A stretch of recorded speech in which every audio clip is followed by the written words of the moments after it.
আমি তোমাদের পঞ্চম শ্রেণীর আমার গণিত বইয়ের 166, 167 এবং 168 এই তিনটি পৃষ্ঠা নিয়ে আলোচনা করছি।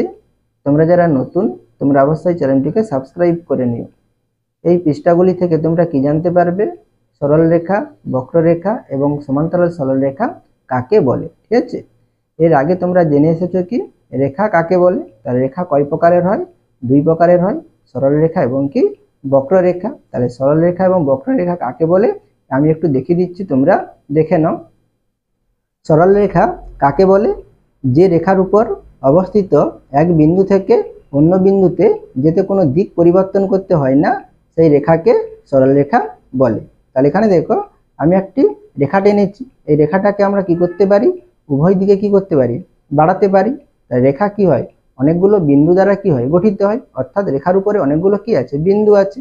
তাহলে এখানে আমি দুটি বিন্দু ধরলাম, এ বিন্দু এবং কি বি বিন্দু। তাহলে এখানে কি বলেছে? যে রেখার উপর অবস্থিত এক বিন্দু থেকে অন্য বিন্দুতে যেতে। তাহলে এখানে এ বিন্দু থেকে যখন বি বিন্দুতে আসবে, যদি আমাদের কি হয়? কোনো দিক পরিবর্তন না করে, তখন আমরা এই রেখাটাকে কি বলবো? সরল রেখা বলবো। তাহলে এখানে দেখো এ বিন্দু থেকে যখন বি বিন্দুতে আসবো, তখন দেখো আমরা একই দিকে কি যাচ্ছি? একই দিকে যাচ্ছি, আমাদের কোনো কি দিক পরিবর্তন হচ্ছে না। তখন আমরা এটাকে কি বলবো? সরল রেখা বলবো। তাহলে এখানে নাম দিয়েছি কি? A B. তাহলে এখানে আমরা কি বলবো? তাহলে এ বি একটি সরল রেখা। তাহলে এখানে আমরা কি বলবো? এ বি একটি সরল রেখা। আর বক্ররেখা কাকে বলবো? যখন আমাদের কি হবে? দিক পরিবর্তন হবে, তখন আমরা তাকে কি বলবো? বক্ররেখা। তাহলে বক্ররেখা কাকে বলে? যে রেখা চলার পথে এক বিন্দু থেকে অন্য বিন্দুতে যেতে ক্রমাগত দিক পরিবর্তন করে, সেই রেখাকে বক্ররেখা বলে। তাহলে এটাও দেখো একটি কি রেখা, এটাকে আমরা কি করতে পারি? উভয় দিকে বাড়াতে পারি। তাহলে রেখার উপরে অসংখ্য কি আছে? বিন্দু আছে। তাহলে এখানে আমি এ বিন্দু ধরলাম, এখানে আমি কি ধরলাম? বি বিন্দু ধরলাম, বা তোমরা এখানে অন্য নাম দিতে পারো। এখানে সি দিলাম, এখানে আমি ডি দিলাম। ঠিক আছে, তাহলে এখানে দেখো, তাহলে সি বিন্দু থেকে যখন আমরা ডি বিন্দুর দিকে আসবো, তখন দেখো আমাদের প্রথমে দেখো নিচের দিকে আসছি, তারপর আবার কি হচ্ছে? আমাদের উপরের দিকে যেতে হচ্ছে, আবার কি নিচের দিকে। তাহলে এখানে আমরা কি করছি? ক্রমাগত দিক পরিবর্তন করতে হচ্ছে। তখন আমরা এই রেখাকে কি বলবো? আমরা বক্ররেখা বলবো। তাহলে এখানে সিডি একটি কি হবে? বক্ররেখা হবে। তাহলে এখানে সিডি একটি বক্র রেখা। ঠিক আছে, তাহলে বক্ররেখা কাকে বলে? যে রেখা চলার পথে এক বিন্দু থেকে অন্য বিন্দুতে যেতে ক্রমাগত দিক পরিবর্তন করে, সেই রেখাকে বক্ররেখা বলে। এরপরে 166 নম্বর পৃষ্ঠাটি দেখো। সরল রেখার একটি বিন্দু থেকে অপর একটি বিন্দুতে যেতে কোনো দিক পরিবর্তন করতে হয় না। তাহলে সরল রেখার ক্ষেত্রে কি হবে? একটি বিন্দু থেকে অপর বিন্দুতে যেতে হলে আমাদের কোনো দিক পরিবর্তন করতে হবে না। তাহলে এখানে এবি একটা সরল রেখা। এরপরে কি বলেছে? বক্ররেখার উপর একটি বিন্দু থেকে ওই রেখা বরাবর অপর বিন্দুতে যেতে ক্রমাগত দিক পরিবর্তন হয়। তাহলে বক্ররেখার ক্ষেত্রে কি হবে? আমাদের ক্রমাগত কি হবে? দিক পরিবর্তন হবে। অর্থাৎ একবার একদিকে যাবে, আবার একবার কি হবে? অন্য দিকে যাবে। ক্রমাগত কি হবে? দিক পরিবর্তন হবে। তখন তাকে আমরা কি বলবো? বক্ররেখা বলবো। তাহলে সিডি একটি কি? বক্ররেখা। এবার দেখি দুটি বিন্দু দিয়ে কতগুলো বক্ররেখা আঁকতে পারি। তাহলে এখানে দেখো পি একটি বিন্দু নিয়েছে, কিউ একটি বিন্দু নিয়েছে। তাহলে এই বিন্দু দিয়ে আমরা কতগুলো বক্ররেখা আঁকতে পারবো? তাহলে এখানে দেখো আমরা এভাবে একটা টানা আছে, আবার এভাবে টানা আছে, আবার কি এভাবেও কি করা আছে? টানা আছে। এভাবে আমরা কি করতে পারি? এভাবেও কি করতে পারি? টানতে পারি। তোমাদের কি যত খুশি এখানে আমরা টানতে পারি। ঠিক আছে, তাহলে এখানে আমরা কি পাবো? অসংখ্য কি পাবো? বক্ররেখা পাবো। সেটাই এখানে আমরা লিখবো। দেখছি দুটি বিন্দু দিয়ে ড্যাশ বক্ররেখা আঁকা যায়। কতগুলো আঁকতে পারি? অসংখ্য আঁকতে পারি। তাহলে এখানে আমরা কি লিখবো? অসংখ্য লিখবো। তাহলে অসংখ্য বক্ররেখা আঁকা যায়। এরপরে দেখো আবার দুটি বিন্দুর সংযোগ রেখাগুলোর মধ্যে ক্ষুদ্রতম হলো। তাহলে এখানে দেখো এই দুটি বিন্দু দুটির মধ্যে ক্ষুদ্রতম অংশ কি হবে? তাহলে এখানে ক্ষুদ্রতম যে অংশটি আছে, এটা হচ্ছে কি সব থেকে আমাদের কি দূরত্বটা কম, আর এগুলোর দূরত্বটা কি হবে? বেশি হবে। পি বিন্দু থেকে কিউ বিন্দুতে আসতে হলে। আর এই সোজাসুজি যে রেখাংশটি আছে, সেইটা কি হবে? আমাদের সব থেকে কি হবে? ছোট হবে। তাহলে এটা কি সোজাসুজি আছে, এর দূরত্বটা কি সব থেকে কম। তাহলে এখানে আমরা কি লিখবো? আবার দুটি বিন্দুর সংযোগ রেখাগুলোর মধ্যে ক্ষুদ্রতম হলো। তাহলে ক্ষুদ্রতম কি হবে? তাহলে এটা কি আমাদের সোজাসুজি গিয়েছে। তাহলে এটা কি হবে? সরল রেখা হবে না। এখানে কি বলেছে? রেখাংশ বলেছে। তাহলে এখানে আমরা কি লিখবো? সরল রেখাংশ লিখবো। ঠিক আছে, তাহলে রেখা হলে কি হতো? আমাদের অনেক বড় হতো। ঠিক আছে, এখানে আমাদের নির্দিষ্ট বিন্দু বলে দিয়েছে, সেই জন্য আমরা এখানে কি লিখবো? সরল রেখাংশ। এরপরে দেখো এবার দেখি দুটি রেখা কতগুলো বিন্দুতে ছেদ করে। তাহলে দুটি রেখা কতগুলো বিন্দুতে ছেদ করে সেটা তোমাদের এখানে লিখতে হবে। তাহলে এখানে দেখো, আমি এখানে একটি রেখা টানলাম, এখানে একটি রেখা টানলাম, এভাবে টানলাম। তাহলে এখানে দেখো দুটি রেখা আমরা যদি উভয় দিকে বাড়াতে চাই, তাহলে এখানে দেখো আমাদের কখনো কি ছেদ করতে পারবে না, ঠিক আছে। আবার যদি আমরা এই দুটি রেখাকে এভাবে টানি, ঠিক আছে, তখন আমাদের কি হবে দেখো, একটি কি হবে, বিন্দুতে কি হবে, মিলিত হবে। তাহলে এখানে আমাদের দুটি সরলরেখা ছেদ করতে পারে, আবার কি নাও করতে পারে। আর যদি আমাদের ছেদ করে তাহলে কটি বিন্দুতে ছেদ করবে, একটি বিন্দুতে ছেদ করবে। তাহলে এখানে আমরা কি লিখবো দেখো, যদি দুটি সরলরেখা পরস্পরকে ছেদ করে তবে তারা ড্যাশটি বিন্দুতে ছেদ করে। তাহলে এখানে কি বলেছে দেখো, যদি দুটি সরলরেখা পরস্পরকে ছেদ করে, তাহলে এখানে দেখো আমাদের ছেদ করছে না। আর যদি কোনো কারণে যদি দুটি সরলরেখা ছেদ করে তখন আমরা কটি বিন্দু পাবো, তখন আমরা কটি বিন্দু পাবো, একটি বিন্দু পাবো। তাহলে এখানে আমরা কি লিখবো, তাহলে একটি বিন্দুতে ছেদ করে। তাহলে এখানে দেখো এই বিন্দুতে ছেদ করার পরে দুটি রেখা কি হচ্ছে দেখো, পরস্পর কি হচ্ছে দেখো, দূরত্ব কি হয়ে যাচ্ছে, বেড়ে যাচ্ছে। তাহলে দূরত্ব বেড়ে গেলে তাহলে এখানে কি আর কখনো কখনো কি ছেদ করবে, কখনো কিন্তু ছেদ করবে না। তাহলে কি হবে, একটি বিন্দুতেই ছেদ করবে। এরপরে দেখো, আবার দুটি বক্ররেখাংশ পরস্পরকে ছেদ করলে কতগুলো বিন্দুতে ছেদ করবে দেখি। তাহলে এখানে দেখো দুটি বক্র কি লেখা আঁকা আছে, বক্ররেখা কি আছে, আঁকা আছে। তাহলে এই রেখাগুলো কতগুলো বিন্দুতে ছেদ করবে সেটা তোমাদের এখানে লিখতে হবে। তাহলে এখানে কি বলেছে দেখো, ছবি দেখে ছেদ বিন্দুগুলো গোল করি ও গুণে দেখি। তাহলে এখানে ছেদ বিন্দুগুলোতে আমরা কি করব, গোল দাগ দেবো। তাহলে এখানে একটা ছেদ বিন্দু আছে, তাহলে এখানে আমরা গোল দাগ দেবো, এখানে আমরা গোল দাগ দেবো, এখানে গোল দাগ দেবো, এখানে গোল দাগ দেবো, এখানে গোল দাগ দেবো, এখানে আমরা গোল দাগ দেবো। তাহলে কতগুলো ছেদ বিন্দু পাচ্ছি, 1 2 3 4 5 6, মানে এই ছবিতে আমরা 6টি পাচ্ছি। তাহলে কি লিখবো, এখানে দুটি বক্ররেখাংশ পরস্পরকে কটি, তাহলে 6টি বিন্দুতে ছেদ করেছে। কিন্তু দুটি বক্ররেখা পরস্পরকে ছেদ করলে সর্বাধিক ড্যাশটি বিন্দুতে ছেদ করতে পারে। তাহলে এখানে সর্বাধিক কতগুলো বিন্দুতে ছেদ করতে পারে, তাহলে এখানে দেখো আমরা কি এই বক্ররেখাংশগুলো কি করতে পারি, বাড়াতে পারি। তাহলে এখানে বক্ররেখাগুলো আমরা এইভাবে কি করতে পারি, বাড়াতে পারি। তাহলে যত বাড়াবো তখন আমরা কি পাবো, তখন আমরা কি পাবো, আরো কি পাবো, বিন্দু পাবো। এদিকেও আমরা কি করতে পারি, বাড়াতে পারি। তাহলে যত বাড়াবো তখন আমরা কি পাবো, আরো কি পাবো, বেশি বিন্দু পাবো। তাহলে এখানে আমরা কি পেতে পারি, অসংখ্য বিন্দু পেতে পারি, সেটাই আমরা এখানে লিখবো। কিন্তু দুটি বক্ররেখা পরস্পরকে ছেদ করলে সর্বাধিক, তাহলে কি হবে, অসংখ্য বিন্দুতে ছেদ করতে পারে। তাহলে এখানে আমরা কি লিখবো, অসংখ্য লিখবো, ঠিক আছে। তাহলে অসংখ্য বিন্দুতে ছেদ করতে পারে। সরলরেখা ও ছেদবিন্দু নিয়ে বিভিন্ন খেলা খেলি। তাহলে এখানে সরলরেখা এবং ছেদবিন্দু নিয়ে তোমাদের কিছু বলেছে দেখো। তাহলে এখানে কি বলেছে, আফতাব ও ফরিদা ঠিক করলো যে তারা বিভিন্ন সরলরেখা আঁকবে। তাহলে কি করবে, বিভিন্ন সরলরেখা আঁকবে। আফতাব একটি উঁচু টেবিলে এবং ফরিদা একটি নিচু টেবিলে আঁকতে বসলো। তাহলে একটি টেবিলের উচ্চতাটা কি বেশি, আর একটি টেবিলের উচ্চতাটা কি কম, ঠিক আছে। তাহলে এখানে আফতাবের ছবির ছেদবিন্দুতে গোল দাগ দিই। তাহলে এখানে আমরা এই ছেদবিন্দুতে কি দেবো, গোল দাগ দেবো। তাহলে এখানে একটি বিন্দুতে ছেদ করেছে, তাহলে এখানে একটি গোল দাগ দেবো। তাহলে এখানে একটি বিন্দুতে ছেদ করেছে, এখানে একটা গোল দাগ দেবো। এখানে একটি বিন্দুতে ছেদ করেছে, এখানে একটা গোল দাগ দেবো। এখানে একটি বিন্দুতে ছেদ করেছে, এখানে একটা গোল দাগ দেবো। এখানে একটি ছেদ বিন্দুতে যোগ করেছে, এখানে আমরা গোল দাগ দেবো। তাহলে এখানে দেখো তিনটি সরল রেখা, তাহলে এখানে কতগুলো বিন্দুতে ছেদ করেছে, 5টি বিন্দুতে ছেদ করেছে। আর এখানে দুটি সরল রেখা দেখো এখানে পরস্পর কি করেনি, ছেদ করছে না। এরপরে পরবর্তী পৃষ্ঠাটি দেখো। তাহলে এখানে কি বলেছে, 1 নম্বর ছবিতে ড্যাশটি ছেদবিন্দু পেলাম। তাহলে কটি পেলাম, 5টি পেলাম। তাহলে এখানে 5 লিখবো, 5টি ছেদবিন্দু পেলাম। কিন্তু 2 নম্বর ছবিতে ছেদবিন্দু পেলাম না। তাহলে এখানে আমরা 2 নম্বর ছবিতে কি ছেদবিন্দু পেলাম না। এরপরে দেখো, যদি একই সমতলে দুটি সরলরেখা পরস্পরকে কখনো ছেদ না করে তারা সমান্তরাল সরলরেখা। তাহলে এখানে দেখো দুটি সরলরেখা দেখো পরস্পরকে কখনোই কি ছেদ করবে না, তখন আমরা এই দুটি সরলরেখাকে কি বলবো, সমান্তরাল সরলরেখা। এরপরে দেখো ফরিদার আঁকার ছবি। তাহলে ফরিদার আঁকার ছবিতে দেখো এখানে 3টি সরলরেখা কটি বিন্দুতে ছেদ করেছে। তাহলে এখানে একটি বিন্দুতে ছেদ করেছে, এখানে একটি বিন্দুতে ছেদ করেছে, এখানে একটি বিন্দুতে ছেদ করেছে 1 নম্বর ছবিতে। আর 2 নম্বর ছবিতে দেখো 3টি সরলরেখা কি আমাদের ছেদ করেছে, এখানে কিন্তু আমাদের ছেদ করছে না। তখন আমরা এই 3টি সরলরেখাকে কি বলবো, সমান্তরাল সরলরেখা বলবো। এরপরে দেখো এখানে কি বলেছে, ফরিদার ছবির ছেদবিন্দুতে গোল দাগ দিই। তাহলে এখানে আমরা গোল দাগ দিয়ে দিয়েছি। 1 নম্বরে কি বলেছে, ফরিদার আঁকা 1 নম্বর ছবিতে ড্যাশটি ছেদবিন্দু পেলাম। কটি ছেদবিন্দু পেলাম, 3টি। তাহলে এখানে আমরা 3 লিখবো, 3টি ছেদবিন্দু পেলাম। 2 নম্বরে দেখো ফরিদার আঁকা 2 নম্বর ছবিতে কোনো ছেদবিন্দু পেলাম না। তাহলে এখানে আমরা ছেদবিন্দু পাচ্ছি না। তাই 2 নম্বর ছবির সরল রেখাগুলো তাহলে কি হবে, আমাদের সমান্তরাল সরল রেখা হবে। তাহলে এখানে আমরা কি লিখবো, সমান্তরাল সরল রেখা। ঠিক আছে, সমান্তরাল সরল রেখা। এবারে 3 নম্বরে দেখি আফতাবের আঁকা ছবি ও ফরিদার আঁকা ছবি একই তলে আছে কিনা। তাহলে এখানে আফতাবের আঁকা ছবি এবং ফরিদার আঁকা ছবি কি একই তলে আছে? একই তলে কিন্তু নেই। একজন কি উঁচু টেবিলে আঁকতেছে আর একজন কি নিচু টেবিলে আঁকতেছে। অর্থাৎ কি, ধরো একজন একতলাতে আছে আর একজন কি দোতলাতে আছে, তাহলে কি দুটি তল কি একই? দুটি তল কিন্তু এখানে একই নয়।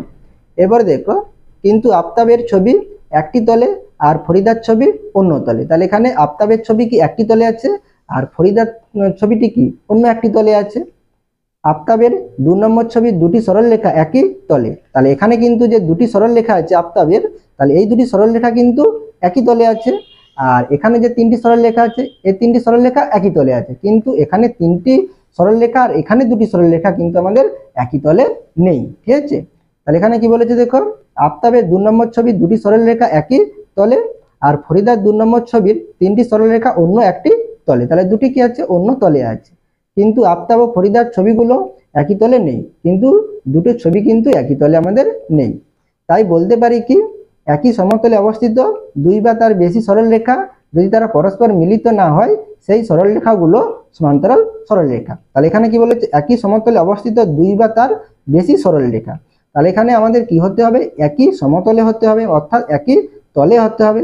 একই তলে কি 2টি সরলরেখা হতে পারে, কি আবার কি তার বেশিও সরলরেখা হতে পারে। যদি পরস্পর যদি ছেদ না করে তখন তাকে আমরা কি বলবো? সমান্তরাল সরলরেখা বলবো। তোমরা এটাও লিখতে পারো, আমি একটু অন্যভাবে দেখে দিচ্ছি, তোমরা এটাও লিখতে পারো। তাহলে সমান্তরাল সরলরেখা কাকে বলে? একই সমতলে অবস্থিত 2 বা তার বেশি সরলরেখা যদি পরস্পরকে কখনোই ছেদ না করে তবে তাদেরকে সমান্তরাল সরলরেখা বলে। তাহলে এখানে এই দুটি সরলরেখা কি করবে না? কখনোই পরস্পরকে ছেদ করবে না। তখন আমরা এই সরলরেখাগুলোকে কি বলবো? সমান্তরাল সরলরেখা বলবো। তাহলে এখানে একটি কথা বলেছে, কি বলেছে? একই সমতলে। তাহলে একই সমতলে কথাটি কেন লেখা আছে আমি একটু তোমাদের অন্যভাবে বুঝিয়ে দিচ্ছি, তোমরা একবার দেখে নাও। এখানে আমি একটি ঘনবস্তু এঁকেছি। তাহলে ঘনবস্তুর কটি তল আছে? এখানে 6টি তল আছে। আমি এখানে নাম দিয়ে দেখিয়ে দিচ্ছি, তোমরা একবার দেখে নাও। তাহলে এখানে উপরের যে তলটি আছে সেটা কি? এ বি সি ডি, এটা হচ্ছে কি আমাদের উপরের তল। আর নিচের তলটি কি হচ্ছে? পি কিউ আর এস, এটা হচ্ছে আমাদের নিচের তল। আর আমাদের চারপাশে যে 4টি তল আছে কি কি হচ্ছে? আমাদের এই সাইডেও কি আছে?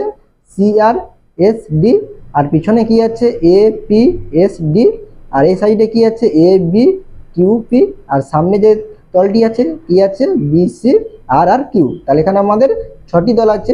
তাহলে এখানে আমি উপরের তলে একটি সরলরেখা আঁকলাম আর নিচের তলে একটি সরলরেখা আঁকলাম। তাহলে এখানে দুটি সরলরেখা কখনোই কি করবে না? পরস্পরকে কিন্তু ছেদ করবে না। তাহলে এখানে এই দুটো সরলরেখাকে কিন্তু আমরা সমান্তরাল সরলরেখা বলবো না। কারণটা হচ্ছে কি, এই দুটি সরলরেখা কি আমাদের দুটি আলাদা আলাদা কি আছে? তলে আছে। তাহলে এখানে ছেদ না করলেও তখন কিন্তু আমরা এটাকে কি বলবো না? সমান্তরাল সরলরেখা বলবো না, কারণ এটা কি হচ্ছে? আমাদের দুটি তলে রয়েছে। ঠিক আছে, আশা করি তোমরা এটা বুঝতে পেরেছো। এরপরে আমরা যে সাইড দিয়ে একটি রেখা টানি, এই সাইডের তলে এভাবে যদি আমরা একটা রেখা টানি, তাহলে এখানে এটাও ছেদ করবে না। এটা যদি আমরা বাড়াই, তাহলে এটাকে তোমাদের ছবিতে মনে হবে কি এখানে ছেদ করছে, এখানে কিন্তু ছেদ করবে না। এখানে কিভাবে যাবে? তাহলে এই তলে ধরো এই রেখাটাই আছে, এই কলমটি আছে, আর উপর থেকে এই রেখাটা আছে। ঠিক আছে, এইভাবে আমাদের কি হয়ে যাবে? আমাদের চলে যাবে, সাইড দিয়ে নিচে নেমে যাবে, কিন্তু কখনোই কি করবে না? ছেদ করবে না। তাহলে এখানে আমরা এই দুটি সরলরেখাকে কি বলবো না? আমরা সমান্তরাল সরলরেখা বলবো না, কারণ এটা কি হচ্ছে? আমাদের দুটি আমাদের তলে রয়েছে। তাহলে সমান্তরাল সরলরেখা হতে হলে কি হতে হবে? আমাদের একই সমতলে অবস্থিত হতে হবে। ঠিক আছে, আশা করি তোমরা এটা বুঝতে পেরেছো। তাহলে সমান্তরাল সরলরেখা কি? একই সমতলে অবস্থিত 2 বা তার বেশি সরলরেখা যদি তারা পরস্পর মিলিত না হয়, সেই সরলরেখাগুলো সমান্তরাল সরলরেখা। না হলে অসমান্তরাল বা পরস্পর ছেদী সরলরেখা। তাহলে মিলিত না হলে সমান্তরাল সরলরেখা, আর যদি আমাদের মিলিত হয়ে যায়, একটি বিন্দুতে ছেদ করে, তখন তাকে আমরা কি বলবো? অসমান্তরাল বা পরস্পর ছেদী সরলরেখা। যদি সরলরেখাগুলো পরস্পরকে ছেদ করে তবে তারা পরস্পর ছেদী সরলরেখা। এরপরে এগুলোর মধ্যে সমান্তরাল সরলরেখা খুঁজে দেখি। তাহলে এখানে তোমাদের দুটি ছবি দিয়েছে, একটি হচ্ছে কি তোমাদের রেল লাইনের ছবি আর একটি তোমাদের স্কেলের ছবি। তাহলে এখানে এই স্কেলটাকে যদি আমরা এভাবে রেখে এই উপরের দিকে আমরা একটা লাইন টানি, আর এভাবে ভালো করে লাইন টানলে তাহলে এখানে তাহলে এই দুটো রেখা আমাদের কি কখনো ছেদ করবে? কখনোই আমাদের কি করবে না? ছেদ করবে না। তাহলে এখানে স্কেলের এইটা কি হবে আমাদের সমান্তরাল সরলরেখা হবে। আর রেল লাইনের যে আমাদের দুটি পাত থাকে, এই দুটি পাত কি কখনোই ছেদ করে না পরস্পরকে, তাহলে এই দুটি রেল লাইনের পাত কি হবে আমাদের সমান্তরাল সরলরেখা হবে। এরপরে পরবর্তী পৃষ্ঠাটি দেখো, এখানে কি বলেছে দেখো, নিচের ঘনবস্তুর মধ্যে সরল রেখাংশ ও বক্ররেখাংশ খুঁজে বার করি। তাহলে এখানে তোমাদের অনেকগুলো ছবি দেওয়া আছে, এই ছবি থেকে তোমাদের সরল রেখাংশ এবং বক্ররেখাংশ খুঁজে লিখতে হবে। তাহলে এখানে একটি দেখো কাপ আছে বা জলের গ্লাস আছে, তাহলে এখানে দেখো সরল রেখাংশ এটা হবে, এটাকে দেখো সোজাসুজি আছে, তাহলে এটা আমাদের কি হবে সরল রেখাংশ। আর এটা দেখো আমাদের কি বাঁকানো আছে, তাহলে এটা আমাদের কি হবে বক্র রেখাংশ, ঠিক আছে, তাহলে এটা আমাদের কি হবে বক্র রেখাংশ। আর এখানে দেখো এটাও কি আছে বাঁকানো আছে এই দুটো তল, তাহলে এই দুটো কি হবে আমাদের বক্র রেখাংশ, আমি শুধু ব লিখে দিচ্ছি। এটা কি হবে সরল রেখাংশ, তাহলে এটা আমাদের কি হবে সরল রেখাংশ।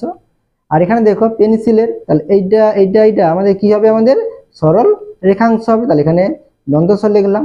আর এটা দেখো আমাদের বাঁকানো আছে, তাহলে এটা আমাদের কি হবে বক্র রেখাংশ হবে। এটাও দেখো বাঁকানো আছে, তাহলে এটাও আমাদের কি হবে বক্র রেখাংশ। এখানে দেখো পেন্সিলের যে মুখটি আছে এটা কি আমাদের সরল রেখাংশ, আর এই বাঁকানো এই বাঁকানো এই বাঁকানো এগুলো কি আছে আমাদের বক্র রেখাংশ।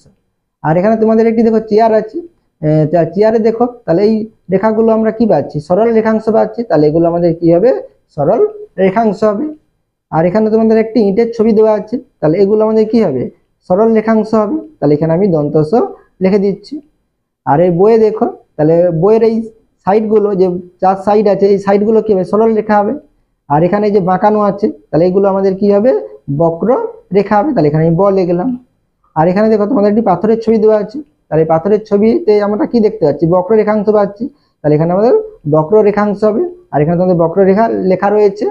আর এখানে একটা দেখো আইসক্রিম বা কুলপি আছে, তাহলে এখানে দেখো একটু এগুলো কি আছে দেখো একটু বাঁকানো আছে, পুরোপুরি কিন্তু এখানে সোজা নেই, তাহলে এটা আমাদের কি হবে বা এখানে দেখো এগুলো বাঁকানো আছে, তাহলে এগুলো আমাদের কি হবে বক্র রেখাংশ হবে। এরপরে দেখো কি বলেছে সরল রেখা আঁকি, তাহলে এখানে কি বলেছে সরল রেখা আঁকতে বলেছে, তাহলে সরল রেখা আঁকলে আমাদের কি করতে হবে সোজাসুজি একটি লাইন টানতে হবে, তাহলে এখানে আমরা স্কেলের সাহায্যে কি করে নেব একটি সরল রেখা টেনে নেব। তাহলে এখানে কি বলেছে সরল রেখা বলেছে রেখাংশ বলেনি, তাহলে এখানে আবার কি করব দুই সাইডে অ্যারো দিয়ে দেবো। আর তোমরা যদি এখানে নাম দাও তাহলে এখানে তোমরা কি করবে দুটো বিন্দু দিয়ে তারপরে এ আর বি লিখবে, ঠিক আছে। এবারে বক্র রেখা আঁকি, তাহলে বক্র রেখা হলে কি হবে বাঁকানো হবে, তাহলে এখানে আমরা এভাবে বাঁকিয়ে বাঁকিয়ে একটি রেখা টেনে দেবো, এভাবে দু সাইডে অ্যারো চিহ্ন দেবো কারণ এখানে রেখা বলেছে। আর এখানে তোমরা নাম দিলে এখানে দুটো দশমিক আছে বিন্দু দিয়ে তারপরে তোমরা নাম দেবে, তাহলে সিডি একটি বক্ররেখা।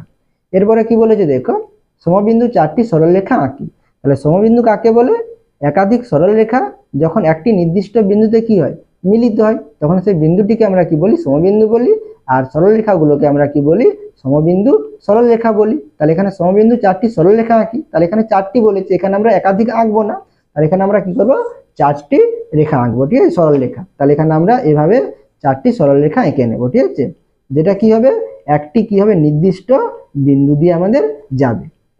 তাহলে এভাবে আমরা টেনে দিলাম, তাহলে এখানে ছেদ বিন্দুর নাম দিয়ে দিতে পারো, আর তোমরা এখানে অ্যারো চিহ্ন দিয়ে দিবে, ঠিক আছে, তাহলে সবগুলোতে অ্যারো চিহ্ন দেবে। আর তোমরা যদি নাম দিতে চাও তাহলে এখানে তোমরা বিন্দু দিয়ে তারপরে এখানে এ বিন্দু, তাহলে এখানে বিন্দু দিয়ে একটা বি লিখবে, তাহলে এখানে বিন্দু দিয়ে সি, এখানে বিন্দু দিয়ে ডি, তাহলে এখানে আমরা ই, এখানে একটি বিন্দু দিয়ে এফ, এখানে আমরা কি লিখলাম পি, এখানে আমরা কি লিখলাম কিউ। তাহলে এটা আমাদের কি হচ্ছে সমবিন্দু 4টি সরল রেখা হয়ে গেল। এরপরে কি বলেছে সমরেখ 3টি বিন্দু আঁকি, সমরেখ মানে কি তাহলে যখন 3টি বিন্দু কি থাকবে একই সরল রেখায় থাকবে তখন সেই 3টি বিন্দুকে আমরা কি বলবো সমরেখ বিন্দু বলবো। তাহলে এখানে একই সরল রেখার উপর থাকবে, সেই জন্য আমরা প্রথমে সরল রেখাটা এঁকে নেব, তারপরে আমরা কি করব বিন্দুগুলো চিহ্নিত করব, তাহলে আমাদের ছবিটা কি হবে ভালো হবে। তাহলে এখানে আমরা 3টি বিন্দু দিলাম, তাহলে এ বিন্দু বি বিন্দু সি বিন্দু, তাহলে এখানে এই 3টি বিন্দু কি হবে সমরেখ বিন্দু। এরপরে কি বলেছে দুটি সমান্তরাল সরলরেখা আঁকি, তাহলে দুটি বলেছে সমান্তরাল সরলরেখা বলতে কি তাহলে যখন দুটি সরলরেখা কখনোই কি করবে না ছেদ করবে না তখন আমরা সেই দুটি সরলরেখাকে কি বলি সমান্তরাল সরলরেখা বলি। তাহলে এখানে তোমরা স্কেলের এখানে ছোট ঘর আছে সেই জন্য তোমরা এখানে ভালো করে একটু তাহলে তোমরা এইভাবে টেনে নেবে, ঠিক আছে, তাই এটা কি হবে কখনোই ছেদ করবে না, তখন আমরা এই দুটো সরলরেখাকে কি বলবো? সমান্তরাল সরলরেখা বলবো। ঠিক আছে, আশা করি তোমরা এই 3টি পৃষ্ঠার অঙ্ক বুঝতে পেরেছো। তোমরা অবশ্যই চ্যানেলটিকে সাবস্ক্রাইব করে নিও এবং আমার পাশে থাকো।